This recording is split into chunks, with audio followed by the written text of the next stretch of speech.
하나님 말씀 보시겠습니다.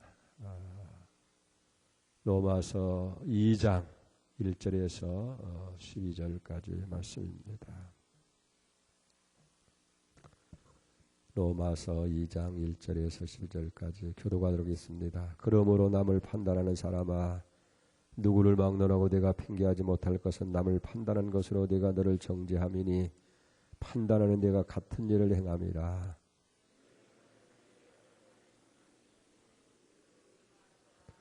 이런 일을 행하는 자는 판단하고도 같은 일을 행하는 사람아, 내가 하나님의 심판을 피할 줄로 생각하느냐.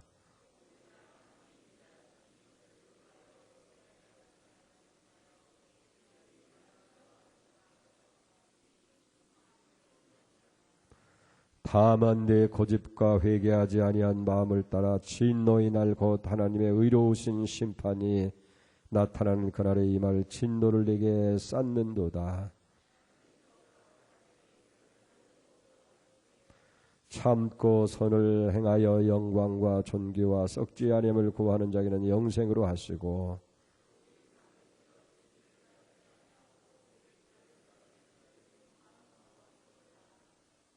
악을 행하는 각 사람의 영에는 환난과 곤고가 있으리니 먼저는 유대인이요 그리고 헬라인이게며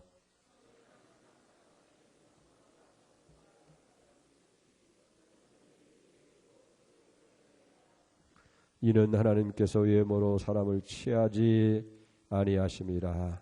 물은 율법이 없이 범죄한 자는 또한 율법 없이 망하고, 물은 율법이 있고 범죄한 자는 율법으로 말미암아 심판을 받으리라. 아멘. 할렐루야. 오늘 아침에도 여러분들에게 은혜의 단비를 내리신 것처럼 성령의 단비, 말씀의 단비, 은혜의 단비, 축복의 단비로 충만하시기를 주의 이름으로 축원을 드립니다. 아멘. 기독교는 믿음의 종교입니다. 믿음으로 아멘. 하나님의 약속을 우리가 아멘을 받을 때에 그들이 이루어지는 거예요. 그래서 언제나 아멘은 하나님께 영광을 돌릴 줄 믿습니다. 하나님의 약속 얼마든지 그리스도 안에서 이해가 되기 때문에 우리가 아멘해서 하나님 앞에 영광을 돌리게 될 줄 믿습니다. 우리가 어제 아침에 하나님은 사랑의 하나님이시고 자비의 하나님이시고 긍휼이 풍성하신 하나님이시고 노하기를 더디하시는 하나님이시지만은 동시에 하나님은 진노하시는 하나님이다.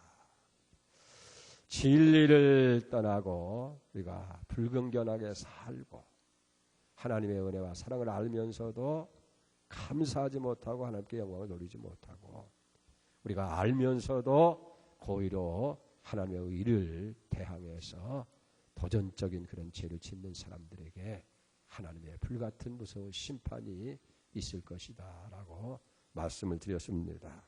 그래서 하나님을 섬기지도 아니하고 여기 감사하지도 아니하고 우상을 따라 살아가는 더러운 죄를 낱낱이 바울은 이 로마서에서 이제 지적을 한 후에 이제 그 죄가 한계를 넘게 되어지면 하나님께서는 어떻게 하시느냐. 마침내 그들을 버릴 수밖에 없다. 이가 보시라는 거예요. 하나님의 영광이 하나님의 긍휼이 그 사람으로 떠날 수밖에 없어요. 그래서 1장 28절에 보면 또한 그들의 마음에 하나님 두기를 싫어하며 하나님께서 그들을 성실한 마음 그대로 버려두어 합당하지 못한 일을 하게 하셨다. 마음에 하나님을 두기를 싫어하니까 하나님께서 상실한 마음을 잃어버렸다는 거 말이에요. 그대로 버려두게 된다는 얘기입니다. 여러분, 우리에게서 마음이 상실하게 되면 어떻게 됩니까? 육체만 남는 거예요. 그래서 도저히 상상할 수 없는 그런 짐승 같은 사람답지 못한 그런 행동을 하도록 하나님께서 버려주신다는 거예요. 이 무서운 심판이 아닐 수가 없게 되어지는 줄 믿습니다. 우리가 하나님의 심판을 할 때는 현재적인 심판이 있고 종말적인 심판이 있어요. 하나님의 말씀을 들어도 하나님의 말씀으로 여기 들리지가 아니하는 거예요. 버려진 자. 그 마음이 상실한 사람은 아무리 진리의 말씀, 생명의 말씀, 은혜의 말씀, 축복의 말씀이 전달되어져도 그에게 귀에 들어오지 않게 됩니다. 마음이 완악해지고 교만해져서 도무지 회개할 줄을 모르게 되는 거예요. 하나님의 사랑을 받고 있으면서도 그것을 바르게 받아들이려고 하지 아니하고 오히려 더 마음이 강팍해질 수밖에 없다는 거예요. 여기 하나님의 무서운 심판이 있을 수밖에 없는 거예요. 이렇게 죄가 어느 정도 있을 때에는 하나님께서 그를 사랑하지만은 하나님의 사랑을 베풀어도 점점 그것이 더 굳어지게 되어질 때는 버려질 수밖에 없는 그런 상황이 된다는 거예요. 도덕적으로 종교적으로 하나님께서 버림을 받게 되어지고 천국에 가서는 어떻게 해요? 마지막 종말적인 심판에서는 이제 하나님의 심판단에서 형벌을 받으시고 무서운 지옥의 형벌을 면할 수가 없다 하는 거예요. 그렇기 때문에 우리는 더 강팍하기 전에 우리의 죄를 회개하는 자리에 있어야 될 줄로 그렇게 믿습니다. 오늘 2장에 와서는 좀 더 세민하게 부분적인 사람들에게 특별한 죄에 대해서 말씀하고 있는 것을 보게 됩니다. 여기서 보면 우리 사람, 인류를 두 종류로 구분하게 되는 걸 봐요. 하나는 선택받은 이스라엘 족속이고 다른 하나는 선택받지 못한 이방인을 얘기하는 거예요. 오늘날도 마찬가지예요. 오늘날도 두 종류로 나눌 수 있어요. 하나는 예수 그리스도를 믿는 사람, 크리스찬이고 또 하나는 믿지 아니하는 사람, 넌 크리스찬이라고 그렇게 이야기할 수 있게 되어집니다. 그래서 1절에서 11절 말씀까지는 이스라엘 백성들의 죄를 말씀하고 있는 거예요. 다시 말하면 먼저 믿은 우리 크리스찬들의 죄에 대해서, 그 다음에 12절로부터 16절까지 보면 이방 사람들, 믿지 않는 사람들의 죄에 대해서 여기 말씀하고 있는 걸 봅니다. 똑같은 죄인이지만은 하나님의 심판대 앞에서는 같은 것이 아니라는 거예요. 하나님의 모습을 볼 때는 믿는 사람이나 믿지 않는 사람이나 다 죄인입니다. 똑같이 저주를 받을 수밖에 없고 전적으로 타락한 심판의 대상일 수밖에 없다고 하는 얘기예요. 그러니까 선택받았다는 것 외에, 믿는다고 하는 것 외에 다를 바가 뭐가 있겠느냐는 얘기예요. 똑같이 하나님 앞에 심판의 대상이 될 수밖에 없고 그리고 진노의 대상이 될 수밖에 없다는 거예요. 우리는 본래도 죄인이었고 지금도 죄인이라는 얘기예요. 그런데 사도 바울은 먼저 뭘 얘기합니까? 선택받은 이스라엘 사람들의 죄를 고발하는 거예요. 다시 말하면 먼저 믿은 우리들의 죄에 대해서 여기 지적하고 거기 심판이 있을 수밖에 없다 하는 거예요. 첫째는 유대인들을 죄인이라고 그렇게 고발합니다. 1절 이하를 보세요. 그러므로 남을 판단하는 사람아, 물론 누구든지 내가 핑계하지 못할 것은 남을 판단하는 것으로 내가 정죄함이니 판단하는 내가 같은 일을 행함이라. 이런 일을 행하는 자에게 하나님의 판단이 진리대로 되는 줄 우리가 아노라. 이런 일을 행하는 자는 판단하고도 같은 일을 행하는 자들아 내가 하나님의 판단을 피할 줄 아느냐. 여기 보면 같은 일을 행한다, 같은 죄인이란 말이 두 번씩이나 반복되고 있는 것을 보게 되어집니다. 그러니까 하나님 앞에서는 선택받았다 하더라도, 믿음 안에 있다고 해도 우리가 죄 가운데 있을 때 죄인일 수밖에 없다고 하는 것을 여기 지적하는 거예요. 두 번째는 같은 죄인이지만은 이스라엘 백성들이 더 큰 죄인이라 하는 거예요. 똑같은 죄인이지만은 실제로 있어서는 더 큰 죄인이 될 수밖에 없다 하는 거예요. 왜 그렇습니까? 여기 사도 바울은 예민하게 오늘 본문에서 지적을 하고 있는 거예요. 똑같은 죄를 지어도 이스라엘 백성들이 더 큰 죄인이라는 거예요. 왜 그렇습니까? 하나님을 알고 하나님의 은혜를 힘입고 하나님의 사랑과 축복 안에 살고 있으면서도 죄를 지었기 때문에 더 큰 죄라는 거예요.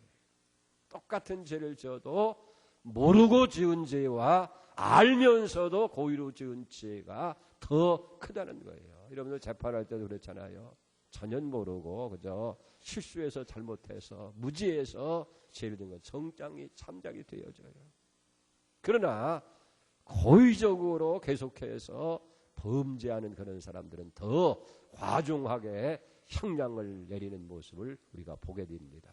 그렇기 때문에 여기 이스라엘 사람들, 다시 말하면 먼저 믿은 우리가 범하는 그 죄가 하나님 앞에서 더 큰 여기 죄일 수밖에 없다는 거예요. 똑같은 죄를 지지만은 분량은 같을 수밖에 없지만은 그러나 실제적인 의미에서는 같을 수가 없다는 거예요. 왜? 알면서 죄를 지었고 은혜 안에 살면서 믿음 안에 살면서 죄를 지었기 때문에 더 큰 죄일 수밖에 없다 하는 거예요.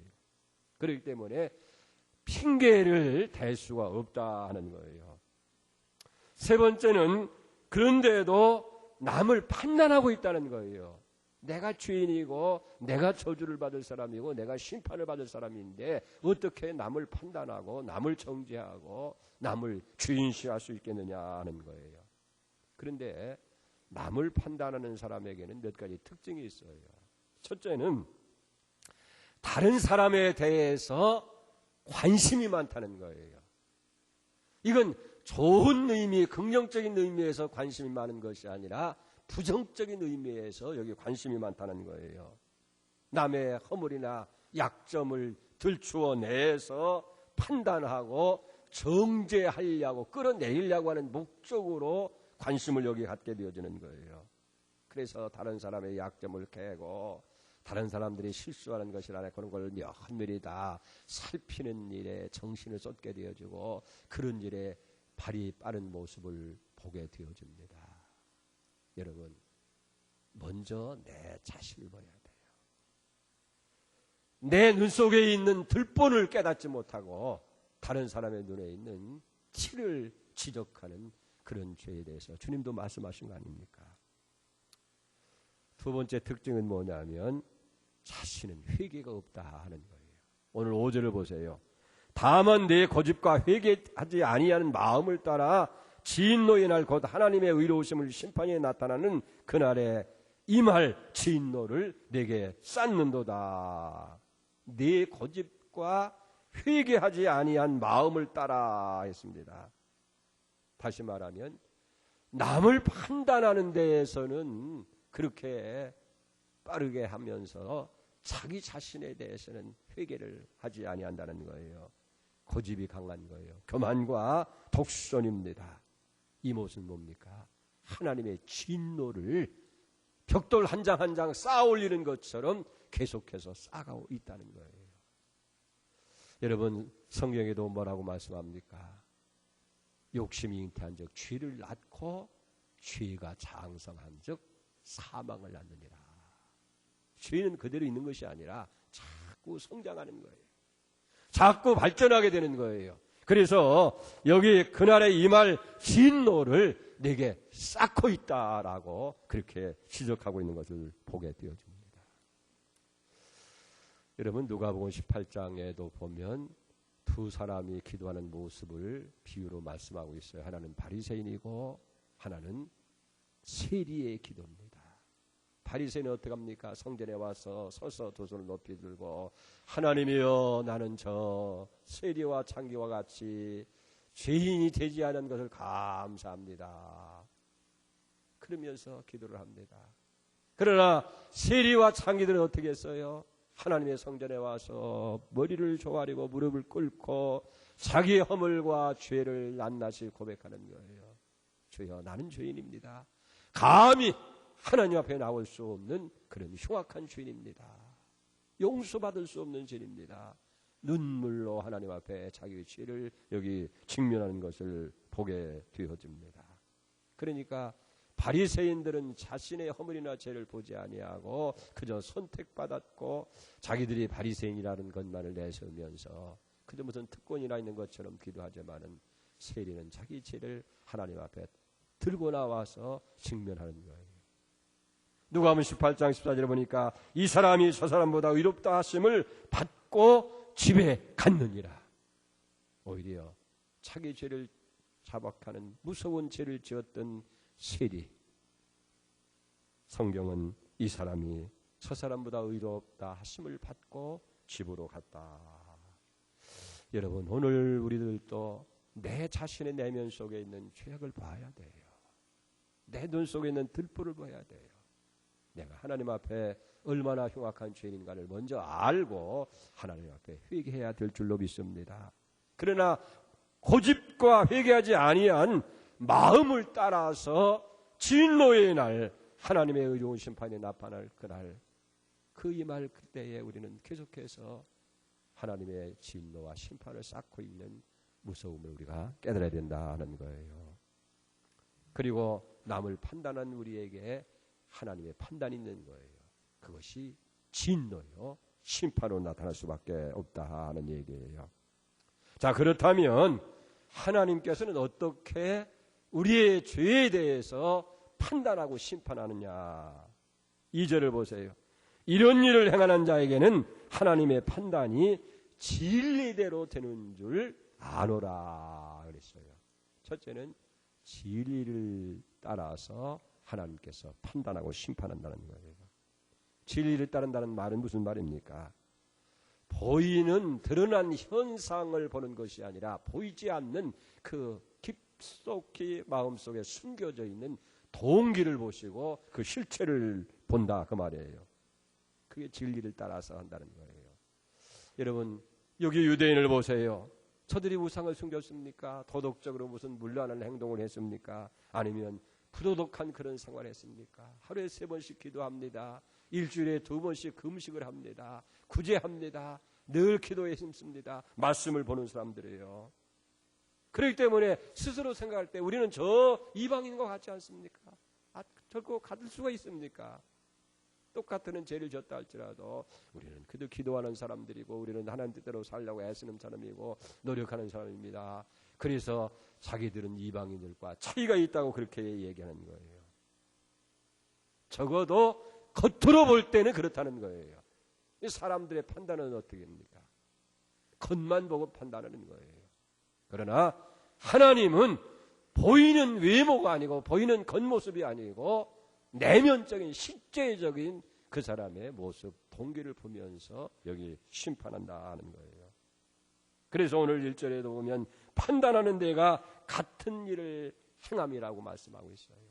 똑같은 일을 계속 반복하면서 남을 저주하고 판단하고 있지 않느냐 하는 거예요. 하나님은 진리를 따라서 판단하십니다. 두 번째는 6절 말씀을 보세요.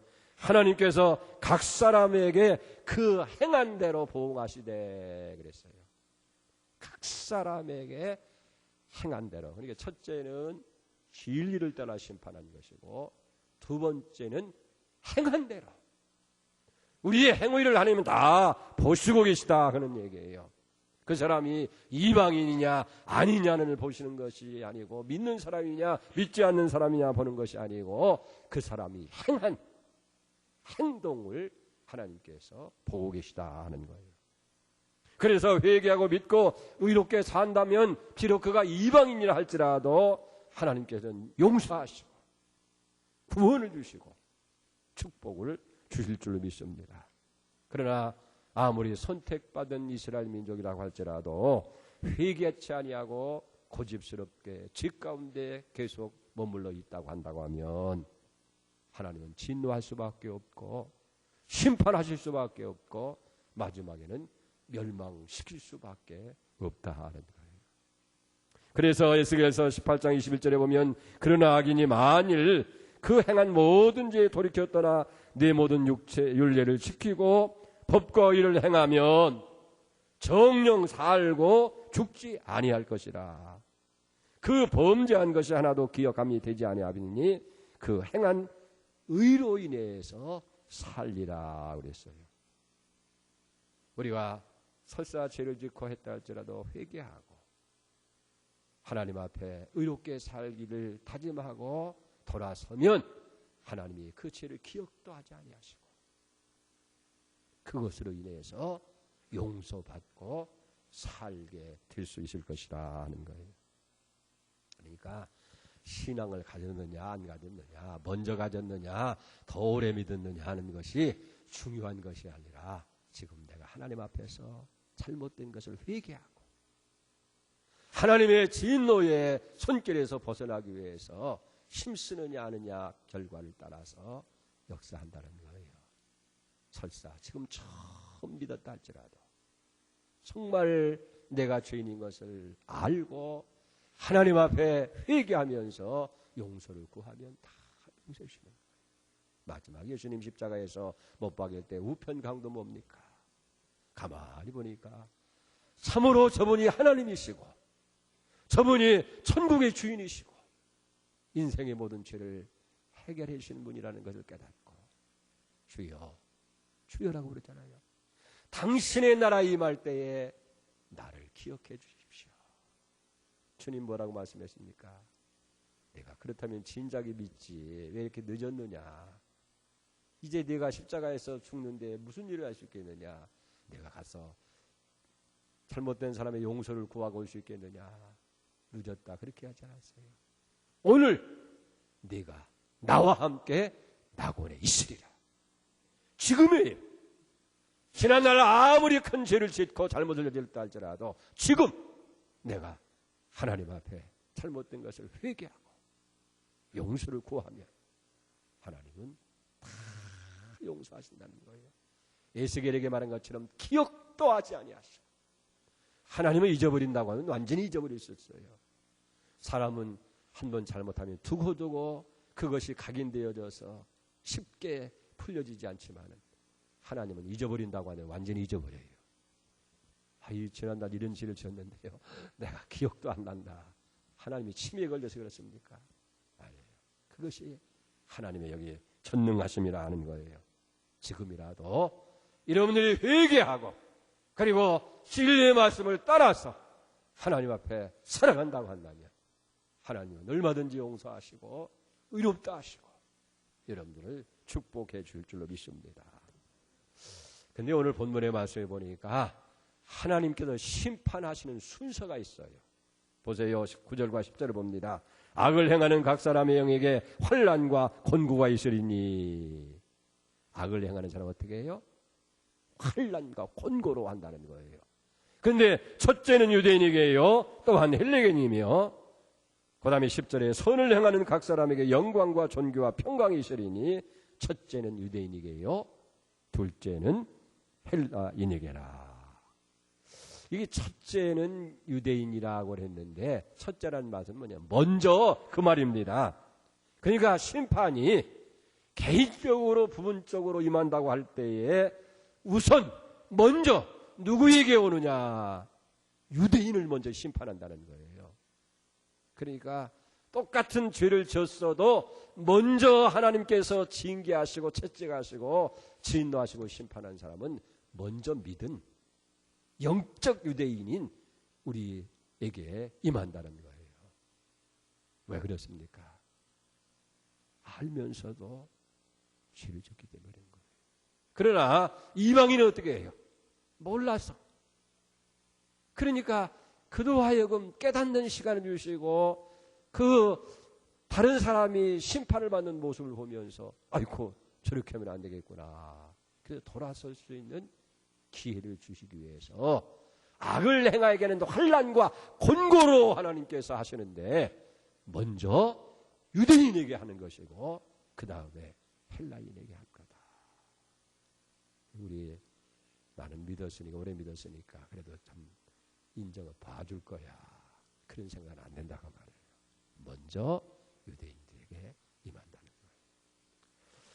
그 다음에 먼저 하나님이 이런 심판이 있다고 하면 축복은 어떠냐? 10절을 보세요. 선을 행하는 각 사람에게는 영광과 존귀와 평강이 있으리니 첫째는 유대인에게요. 또한 헬라인에게다. 그러니까 축복도 먼저 유대인에게 임하는 거예요. 할렐루야. 그러니까 여러분들이 하나님 앞에 바르게 살고 잘못된 것을 다 철저하게 회개하고 진리와 의를 따라서 겸손하게 하나님 앞에 나가기만 하면 먼저 누구를 하겠어요? 사랑하는 당신의 백성, 선택받은 이스라엘 민족을 먼저 축복하실 때 영광으로 합니다. 존귀함으로 합니다. 평강으로 하는 줄 믿습니다. 그래서 여러분들이 믿음으로 살면요, 정말 하나님을 여러분들이 영화롭게 하는 거예요. 존귀와 영광으로 관을 씌워주는 거예요. 그 관이라고 하는 것은 모자란과 마찬가지잖아요. 제일 먼저 딱 볼 때 뭘 봐요? 얼굴부터 보는 거예요. 얼굴에 면류관이 딱 영광의 면류관이니까 어디 가든지 영광의 사람이 되고, 어디 가든지 존귀한 사람이 되어지고, 어디 가든지 평강을 누리는 사람이 되어지도록, 그래서 영광과 존귀와 평강으로 하나님께서 축복하시는데, 먼저 누구에게? 먼저이든 내게. 할렐루야. 여러분들이 잘못하면 먼저 하나님이 환난으로 임하고 곤고로 임하고 무서운 심판으로 임하지만은, 그러나 여러분들이 회개하고 하나님 앞에 나서면 영광과 존귀와 그 평강이 먼저 내게 임한다. 할렐루야. 그러니까 우리는 앞에 해당하는 사람이 되어서는 안 되죠. 영광, 존귀, 평강으로 우리 삶이 채워지는 그런 축복이 있기를 축원을 드립니다. 왜 그렇습니까? 하나님은 사람을 외모로 보시지 않아요. 11절 보세요. 이는 하나님께서 외모로 사람을 취하지 아니하심이라. 무슨 말입니까? 하나님은 유대인이나 이방인을 가리지 아니한다는 거예요. 중요한 것은 그가 이방인이냐 유대인이냐 크리스찬이냐 아니냐를 따지는 것이 아니고, 하나님의 뜻대로 사느냐, 겸손하게 의를 실천하느냐, 하나님 앞에 감사와 영광을 돌리는 삶을 사느냐, 그걸 보는 거예요. 그러니까 예수를 믿는 사람이냐 아니냐를 보는 것이 아니라 정말 예수 그리스도를 내 구주로, 내 인생의 주인으로 전능하신 하나님을 믿고 그분을 따르고 있느냐. 그래서 하나님은 외모로 사람을 취하지 아니하고 그 중심, 그 마음을 하나님께서 여기 보신다 하는 거예요.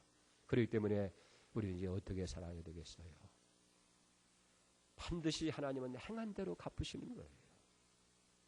그렇기 때문에 악을 행하는 사람은 환난과 곤고로 하지만, 우리가 하나님 앞에서 선을 행하고 진실하게 살아갈 때는 영광과 존귀와 평강으로 채워주신다 하는 거예요.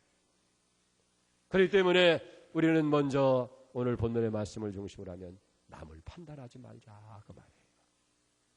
내가 판단하는 그 판단으로 하나님은 나를 판단합니다. 언제나 은혜가 많으면요, 내가 믿음의 사람인지 은혜의 사람인지 판단하는 기준이 하나 있어요. 다른 사람을 볼 때 자꾸 그 사람의 약점이 보이고 단점이 보이고 잘못하는 것이 자꾸 보이면 내가 의로운 것이 아니라 내가 은혜가 떠난 거예요. 그런데 이상하게 다른 사람의 허물은 보지 아니하고 내가 잘못되고 내가 못되고 내가 부족한 것이 자꾸 느껴지면 안심이 돼요. 안심이 돼요. 왜? 그 사람은 하나님 앞에서 복된 사람인 거예요. 그러니까 여러분 판단하지 마십시다. 판단하지 마세요.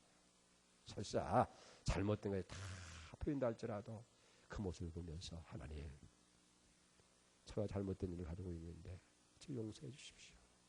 바르게 돌아설 수 있도록 도와주십시오. 어떻게든지 불쌍히 여기는 마음을 가져야 되는데 그걸 침소 봉대해 가지고서 온 동네 방네 다 다니면서 그에게 쫓아가고 사람이 쫓아가고 와서 먼지를 일으키면서 그거 스캔들을 하는 걸 그 재미로 사는 사람들 참 많아요. 그게 아니고 그 모습을 보면서 나도 실수하실 텐데 저 모습이 내 모습이 아니냐. 좋은 본연이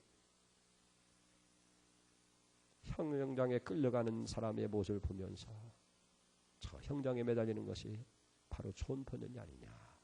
그 깨달을 때에 철저하게 회개하고 그는 나중에 목사가 돼서